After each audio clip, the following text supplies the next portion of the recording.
Hi everyone, welcome back to my YouTube channel. My name is Josephine Obona. I am a legal practitioner called to the Nigerian Bar. I'm practicing in Lagos State, Nigeria. So in our last video, I talked about who a company secretary is. Now in this video, as I mentioned in my last video, I would be talking about the features of a company. So some of the things like characteristics of a company. The first characteristic or the first feature of a company is that a company is an incorporated entity, is an incorporated association. And what this means is that it must be registered in the company's registry of whatever country you are operating in. For Nigeria, you must be registered with the Corporate Affairs Commission. That is our own company's registry. You must be registered there, or your enterprise must be registered there as a company for you to qualify or to be referred to as a company. So a company is a registered entity. Another feature is that a company has the capacity or ability to hold separate property. Even before we get to that, a company has a separate legal identity from its owners. So as a company, you have your name, you have your own address, you have you can sue and be sued in your own name, you can acquire property in your own name, you can your company now, not you as an individual, but the company can basically do undertake whatever economic activities that an individual as a person can undertake, operate as a different and distinct person, different from the shareholders. So that's what I mean by a separate, independent legal identity. Operate on its own, different from the shareholders, different from the board of from the individual directors, different from the employees as individuals. So that is the second feature of a company. And the third feature of the company, I had hinted on it before, is that it can hold property on its own as an individual, different from the shareholders. So the property of the company is separate from, in ownership, from the ownership of an individual. Or let me just make it even much clearer.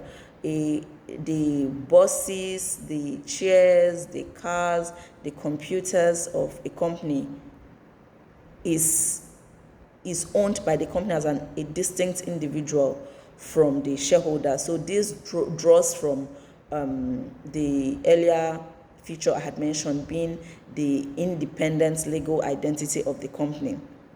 Also, the company is capable of existing in perpetuity. That it has the capacity to exist perpetually by the nature of how companies are incorporated and the way that companies can be closed. Technically, we call it wound up, or wound up, brought to an end. It's in such a nature that a company can live for 20 years, 30 years, 50 years, 500 years, 1,000 years, because of how shareholders can come and go, shares can be transferred, board members can come and go, but the company can remain until it is terminated as provided by the law. Once it's not been wound up, once it's not been terminated, once it has not been brought to an end by following the laid down principles or guidelines of the law, then it continues to live. That's what it means to say that a company can exist in perpetuity. It can live as long as you can imagine. So also a company a company should have a company seal. Before now, I would have said a company must have a company seal, because that was what obtained before now in Nigeria. But the enactment of the Companies and Allied Matters 2018 has made it optional for a company for a company to have a seal. So it's no longer mandatory like before by Section 98 of the Companies and Allied Matters Act 2020. It is now discretionary for companies to have a seal. So once the documents of a company is properly executed by the authorized signatories, the documents would fly, as against before that a company's seal must be found on a company's documents before it can bind the company. Then another feature of a company is that it has there is a separation between the ownership and management of the company. So the owners of a company can float a company and not be involved in the day-to-day management of the company.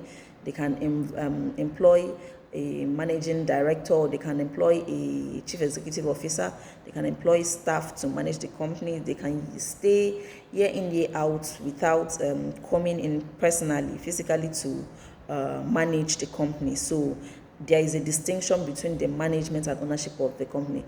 Albeit that if the owners also want to come in one way or the other to manage the company, there is nothing in the law that prohibits them from doing that. But generally, there is a distinction between the management and ownership of the company. The owners can own the company and go their way, appoint those that would manage the company, and the company would operate very well without the owners being there to manage the company themselves. Also, another feature of a company is the transferability of shares. The shares of a company can easily be transferred between members, maybe existing members, or even if you want to transfer the shares to persons that were not members. The only thing is that you would have to follow the laid down procedure to ensure that such shares are properly transferred. But the shares of a company can be transferred, and that also speaks to the transferability of that also speaks to the perpetuity of the company, so that if these shares cannot be transferred, maybe assuming that the shareholders of a company all die off, maybe the existence of the company will probably be threatened. But being that the shares of a company can be transferred at any point in time without prohibition, so far as the laid down principles are followed, then that the perpetuity of the company is also safeguarded in this regard. So basically, one of the features of a company is the transferability of its shares. Then also, with regards to companies, there is a concept referred to as limited liability concept. So for the liabilities of the company is limited to the company. So if maybe the company is owing anything or debt or engages in some kind of activities, the company is solely responsible for it, as distinct from the responsibility of the shareholders as individuals. So at this point, I would just say that the shareholders of a company are liable only to the extent of the unpaid shares to the extent of the shares of the company that they hold and that they have not paid for. So if a person has subscribed to 5,000 shares of a company, has paid for maybe 2,000 shares, the liability of such a person is just with regards to the payments for the remaining 3,000 shares of the company that is holding, and that is it. So after you subscribe and pay up for your shares, that is basically it for you. You're not liable for the actions per se of the company. But at this point, I would just mention that there is a concept known as the concept of lifting the veil, lifting of the corporate veil, so that yes, the company is a distinct entity. The company can enter into transactions on its own. There is the concept of limited liability. But if the company is seen to get involved in such activities like crime, like criminal activities or fraudulent activities, In some of these instances, the veil of the company will be lifted to see the individuals behind this activity, to fish them out, so that some dubious persons will not hide under the corporate veil to perpetrate criminal or fraudulent activities. Where that is the case, most likely the corporate veil will be lifted or pierced to fish out the perpetrators and to be dealt with accordingly. So basically, just for a rundown, I would say that I'll just go through the features, the key features of a company. I said number one, it must be registered with the company's registry of the country it's operating in. And then number two, I said that a company is an independent legal entity. And the third one is that the company can hold property on its own, in its own name. And also I mentioned the perpetual existence of a company. The company can exist in perpetuity. And I also mentioned that a company should have a corporate seal, albeit that might not necessarily be the case in Nigeria, because in Nigeria it is now discretionary for a company to have a company seal. And number 6, I mentioned the separation of ownership from the management of the company. I also mentioned the transferability of the shares of the company, and I mentioned the limited liability of the company. So basically, these are the eight basic features of a company. There could be others, and maybe because of time I would not go into all of that, but I would want to hear from you. If there are more features that was not touched on, you can let us know in the comment section.